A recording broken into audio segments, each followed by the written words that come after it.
హల్లా బిజిబడీష్ అల్లా నేను మా మమ్మీ బయటకు వెళ్ళొస్తుంటే ఈ పైనాపిల్స్ నేరేడుకాయలు కనిపించాయి. ఊరికే వెళ్తే బాగుంటుంది, 2 తీసుకున్నాం. ఈ చెట్టు చూడండి, అవి పూలో కాయలు అర్థం కావట్లా. అటు పేరేంటో తెలిస్తే మీరు చెప్పొచ్చు కదా, నేను తెలుసుకుంటాను.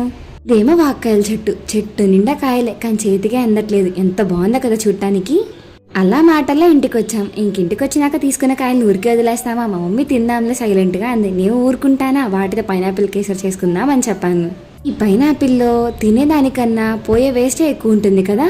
పైనాపిల్ కి పైన పిలకలా ఉంటుంది కదా, అది మట్టిలో పెడితే మొక్క వస్తుందంట. నిజమా కాదా? అదేదో ట్రై చేద్దామని చెప్పి దాన్ని తీసి దాచుంచాను. ఇక తొక్క మొత్తం తీసి చిన్న చిన్నగా ముక్కలుగా కట్ చేసుకుని దానిలో కొంచెం పంచదార చల్లుకొని కొన్ని తినేసాం. ఇంకొన్ని వాటిని మిక్సీలో వేసుకొని మంచిగా బ్లెండ్ చేసుకున్నాను.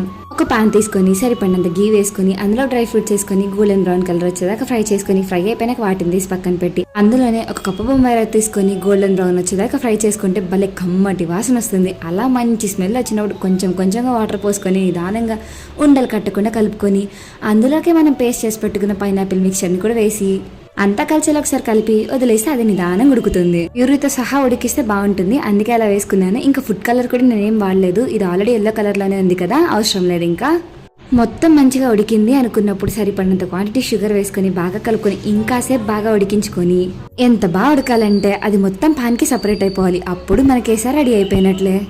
లాస్ట్లో మనం ఫ్రై చేసి పెట్టుకున్న డ్రై ఫ్రూట్స్ ఉన్నాయి చూడండి, వాటన్నిటిని వేసుకొని ఒకసారి బాగా కలుపుకొని ఆ తర్వాత పైనాపిల్ కొంచెం చిన్న చిన్న ముక్కలుగా కట్ చేసుకొని వేసుకొని దాన్ని కూడా ఒకసారి బాగా తిప్పేసి ఒక బౌల్లోకి తీసుకుంటే రెడీ, మన పైనాపిల్ కేసరి అయిపోయింది.